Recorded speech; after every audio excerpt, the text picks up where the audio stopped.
Hey guys, and welcome to my second NBA mock draft. My NBA mock draft 2.0, if you will. Hopefully you guys enjoy. Be sure to subscribe for more NBA videos, and be sure to comment below your thoughts on my top 10, or even list me your mock draft in the comment section below. I would love to hear what you guys have to say. With the NCAA tournament starting within the next days, it only seems fitting for my second NBA mock draft. Now clearly, there are some mistakes I made in the first edition, but hopefully, those will be made up this time around. So, here is my top 10 picks for the projected draft order if the NBA ended today, with about 15 games left in the regular season. Now, to preface this video, this is my personal mock draft. I'm not an insider. I'm not a die-hard NBA expert that's played the game for many years. This is my personal opinions, based on what I have seen. With the first pick in the NBA draft, the Memphis Grizzlies select Marvin Bagley. Even though I created an entire video explaining how the Memphis Grizzlies must move on from Marc Gasol, they most likely move on from their aging quote-unquote star. Besides DeAndre Atten, Bagley seems to be the consensus top prospect, and for good reason. His offensive game is incredibly advanced from everywhere on the court, and his double-digit rebounding averages show Bagley as a player that will make a major impact as soon as he steps onto an NBA court. Bagley will instantly improve the Grizzlies on the offensive end, possibly turning into the replacement for Marc Gasol down the line, as a younger, more athletic big man. Bagley has also stretched out his shooting beyond the arc, knocking down 38% from 3 this year for Duke and averaging 20 points and a double-double. You know, the Grizzlies are going to draft him, and with the way their franchise has been run for the past couple years, you know they're going to find a way to screw it up. With the second pick in the NBA draft, the Phoenix Suns select DeAndre Atten. Easily the most intriguing player in the draft, Atten has a dominant offensive game. He shows the offensive skill of Joel Embiid in his post and mid-range game, and just like Bagley has shown flashes of being a knockdown three-point shooter. But where Atten separates himself from Marvin Bagley is his defensive ability, and specifically his shot blocking. Atten is blocking a bit over 2 shots per game, and his mobility and wingspan make him a severe defensive threat everywhere on the court. He's shown flashes of great defensive versatility, being able to switch onto guards on the pick and roll, and being able to recover on faster players using his length and athleticism to alter shots at the rim.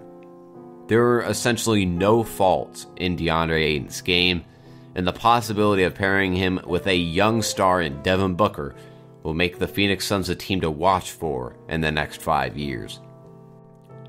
With the third pick in the NBA draft, the Atlanta Hawks select Luka Doncic. I've gushed over Doncic before, and I'm currently waiting for the 6'8" Stephen Curry video from Mike Korzemba. But a quick recap, Luka Doncic is a player that we really haven't seen before. His combination of playmaking and offensive skill has been seldom seen in the NBA before.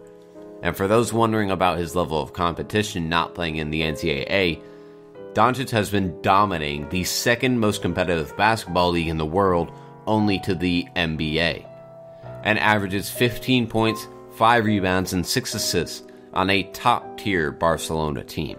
So in fact, Doncic has actually been playing arguably better competition than the US's top prospects.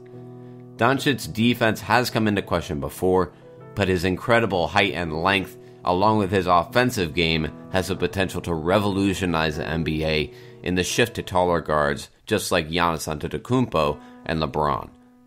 The Hawks already have a point guard for the future in Dennis Schroeder, and with Luka Doncic, the Hawks hope to create a European backcourt that will lead them into the future. With the fourth pick in the NBA draft, the Orlando Magic select Michael Porter Jr. Porter, coming into this year at Missouri, was looked as a contender for the number 1 pick, but due to back issues and a surgery, he has dropped a couple spots. But that should just explain how good Michael Porter is, that even after a major injury, he is still a consensus top 5 pick. At 6'10", his ability to shoot and handle the ball is reminiscent of Kevin Durant. Now, I'm not saying he is or specifically will become as good as Kevin, but the skill set is incredibly similar. The knockdown shooting from everywhere around the court, his extreme length and height, and his ability to handle the ball make him a major threat on the offensive end. His length shows potential to become a solid defender, but the total package that Porter provides could be a great 1-2 punch for the Magic with Aaron Gordon. If the back issue continues to linger, Porter may not live up to his potential, but if he's able to play with no pain, he could be a steal for the Magic at the number 4 selection. With the 5th pick in the NBA draft, the Sacramento Kings select Jaren Jackson. The Kings can acquire a great pick-and-roll duo with De'Aaron Fox and pretty much anyone. But Jaren Jackson, who can play the small ball center of the run-and-gun style today, is extremely efficient on the offensive end. He shoots 40% from deep, 55% from the field, and is a reliable free throw shooter for a big man, shooting better than some guards at 80%. Jaren Jackson is capable of a double-double every night, and not only does he have a good post game on both ends, but his strong suit is clearly his interior defense. He averages 3 blocks per game in only 22 minutes of time, playing just a bit over half the game, while yielding the majority of the offensive touches to Miles Bridges. He's an incredible shot blocker for not being 7 feet tall, and with De'Aaron Fox improving his pick-and-roll creation, Jackson could be a great fit for the guard-big man combo for the Sacramento Kings.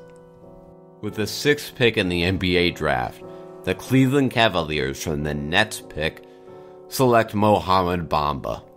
Now, I've made an entire video on this already, so I'll link that in the description for anyone that wants to see a more detailed description why Bamba fits the Cavs. But to keep it simple, Bamba provides the 2 key factors that hurt the Cavs so badly on the defensive end: rebounding and shot blocking. Bamba's a freak of nature.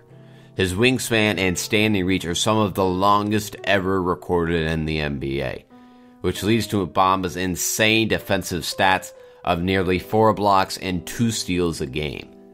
With Bamba's shot blocking and athleticism, he seems like a perfect fit to accompany the Cavs on the quest to keep LeBron and challenge for an NBA title. With the 7th pick in the NBA draft, the Dallas Mavericks select Wendell Carter. The Mavericks seem to have gotten a steal in Dennis Smith Jr. in the draft last year, and Carter would only add to that. Wendell Carter has shown to be a dominant force on both ends of the glass, and looks to be a defensive monster that can complement Dennis Smith on the interior. Carter, even though he gets limited shots due to the offensive burden solely being placed on Grayson Allen and Marvin Bagley, Carter shoots a solid 57% on 10 shots a game, and has shown decent passing ability with 3 assists per game as well. Carter seems to be a double-double machine, averaging 14 and 10 this year with Duke. But where Carter really dominates is on the defensive interior. Carter is a shot blocker and solid perimeter defender with 2 blocks and a steal per game, guarding some of the best big men and power forwards in the nation in the ACC. The Mavericks are looking to the future, and with a player that resembles a more defensively based Al Horford, the Mavericks have a possibility to create a solid young core. With the 8th pick in the NBA draft, the Chicago Bulls select Trae Young. Yes, another one of my predictions I'm predicting to become true. Hopefully, at least. But anyways, the Bulls are desperate for any marquee player that will bring some sort of excitement and specifically offense to the Windy City. The Bulls are an exceptionally bad shooting team, and hopefully Young will be able to solve that problem. Obviously, Trae Young will be utilized as the number one scoring option for the Bulls with his unreal offensive ability. But I will be looking to Young to back up his numbers in college with his shot creation, boosting the games of young players Zach LaVine and Bobby Portis. If Trae Young is able to even resemble part of the production he did at Oklahoma, the Bulls will have their scoring woes answered by the Steph Curry-esque Trae Young. With the 9th pick in the NBA draft, the New York Knicks select Colin Sexton. Poor Frank Ntilikina. He got railed after being drafted in the aftermath of Phil Jackson, and then now he'll be replaced by Colin Sexton as the guard of the future for the Knicks. Sexton's energy and personality on the court seem to perfectly fit a role in Madison Square Garden. His explosiveness and athleticism will spark the Knicks back into the spotlight, and his ability to create for others as he's done at Alabama looks like a great combination along with the return of Kristaps Porzingis. With Sexton and Frank in the backcourt, Porzingis and Enes Kanter in the frontcourt, the Knicks will be looking to completely turn around and compete for a playoff spot within the next 3 seasons in the Eastern Conference. With the 10th pick in the NBA draft, the Charlotte Hornets select Kevin Knox. Knox is a scorer, plain and simple, from anywhere on the court, creating his own offense, or moving off of screens. Knox is a knockdown shooter and great finisher around the rim. The Charlotte Hornets thought they had their complement to Kemba Walker and Nicholas Batum, but that hasn't exactly panned out. But Knox can turn into an easy 20-point scorer in what I believe is a version of the mold of Carmelo Anthony, which hopefully will be able to give Kemba Walker and Michael Jordan the help that they need to turn the Charlotte Hornets around. Thank you guys so much for watching and the support on these NBA videos. Be sure to like this video if you liked it, subscribe for more NBA videos, and comment below your thoughts on my mock draft, or leave your own mock draft so I can have a conversation with you guys. I would love to hear your thoughts and see what you guys think of this loaded draft class. But thank you guys for watching, and I'll see you next time.